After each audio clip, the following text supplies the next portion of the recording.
Hello friends, I am back again with the 13 Nights of Samhain by the Wild Witch, and I'm so enjoying this tag. If you are as well, don't forget to check out the Wild Witch and also check out the tag. Just put the hashtag in the top, it's one word, 13 Nights of Samhain, and you'll be able to find so many new witchcraft videos, so many amazing creators. So go subscribe, find new people, but for right now do stick around because we're here in my witchy room because I want to show you my altar. Now this is my ancestor altar. I don't have a Samhain altar and I don't have many decorations up because I live with my mum now and she doesn't really like it. I have a few little bits up, but it's not really Halloween, you know, like it would be if it was just for me.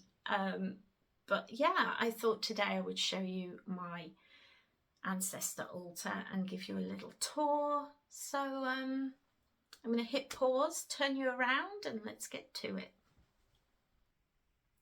So here we are. This is my ancestor altar, and this is right next to where I sit. This is the desk that I was just sat at.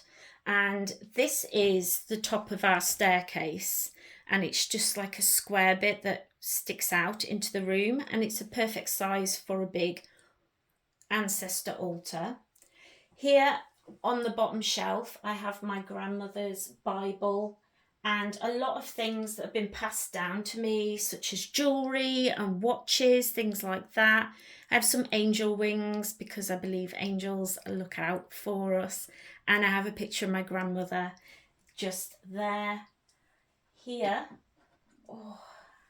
I have a Halloween decoration that I bought a couple of years ago now, but it's a glass skull and I just think it's so beautiful. And I wanted something to really represent my ancestors, and I thought this was perfect. I have a little tourmaline elephant, black tourmaline, who looks over everybody. And I don't know if you'll be able to see, but it's one of those glass cubes, and inside is etched an angel. So I have lots of angels that look after and look over my ancestors. Here is a statue that I found in a charity shop, which I thought really signified ancestors to me. I'd been looking for a while, but I just think it's so beautiful. It's like a mother and child stood together. This is a picture that I gave to my grandmother when I was little. It says, "Words cannot express how important you have been to me over the years. Each time I tell you, it almost brings me to tears.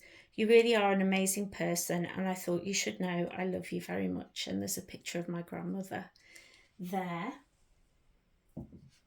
I have a candle. This is a Jesus candle that I bought for my grandmother when she was still alive.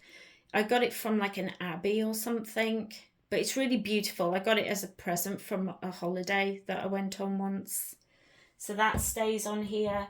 I also thrifted this small Mary statue because half of my family is very Catholic, and I thought this beautiful little statue was perfect to represent them, but also for them to just have a place for their faith. I have the ashes, the collar and some fur of Gizmo. I know so many people on my channel loved Gizmo. There are many videos that feature Gizmo. He was my best friend, he's my heart dog, and his remains will always sit on my altar.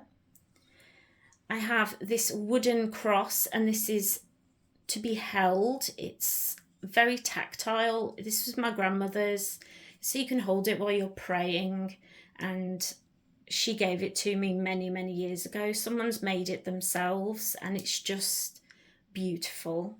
So that stays on here.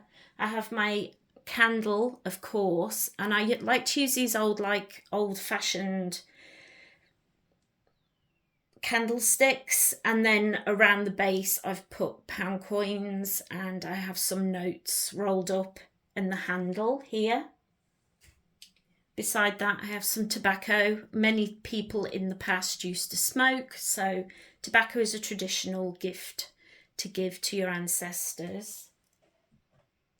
I have some ancestor oil that I got from Etsy, and I use this for anointing things, to use on my candles, things like that. It's really good stuff and it smells beautiful. I have my card of the day that I pull, a glass of water, and at the moment I'm giving them sweet treats, and this is a Mr. Kipling's cake. These are really good because they're individually packed, so animals can't get at them. If you've got cats that wander around or dogs, like, no animal's gonna get into that, so it's not dangerous, but you're still giving it to them. I have a dish here. This has a bird skull little, it's supposed to be one of those wax melts, but I just think it's beautiful on here. I have a little arrowhead made of black tourmaline, and that is to represent my really, really, really ancient ancestors, the ones we don't know their names of. They might not even have been able to speak or had language at that time, but they should be remembered. I have a pentagram. I always get them muddled up. Some citrine. I always think it's important to give, like, gold. I've got little pieces of fool's gold and things. Those things are really important, I think, to give to ancestors, to give them abundance in the afterlife. I have some dried herbs from my garden. The tarot deck that I use with my ancestors. This is really beautiful. It's this like terracotta little light, tea light handle. It has an angel holding a star on one side, and the other side it says, "Grandmother's angel, your wisdom is illuminating."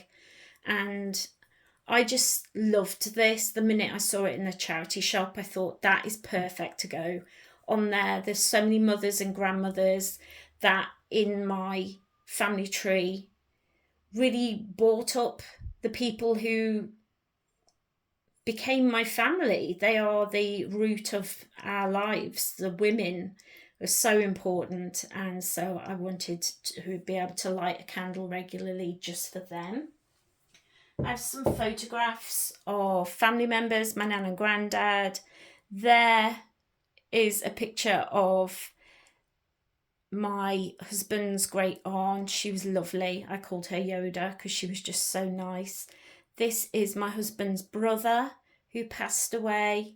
And then in the back here, you can see my ancestor grimoires that I made the other day on a YouTube video. If I remember, I'll put a link to it down below. If I don't, I'm sorry. Please remind me in the comments and I shall leave it in a comment. Right here, I have a pile of really beautiful jewellery. They're really beautiful pearls. And I don't know how to display these pearls, so they're just in kind of a blob at the moment. But they belonged to a great-great aunt of my husband's, and they passed down to me because his father knows that I love antiques and old jewellery and dressing and vintage, so he passed it on to me. And that is my Ancestor Altar. I really hope that you enjoyed today's video. I'll have another one out for you tomorrow. Don't forget to subscribe, hit that like button and leave me a comment. It all definitely helps my channel to grow. Take care everyone, and I will see you in the next one. Bye.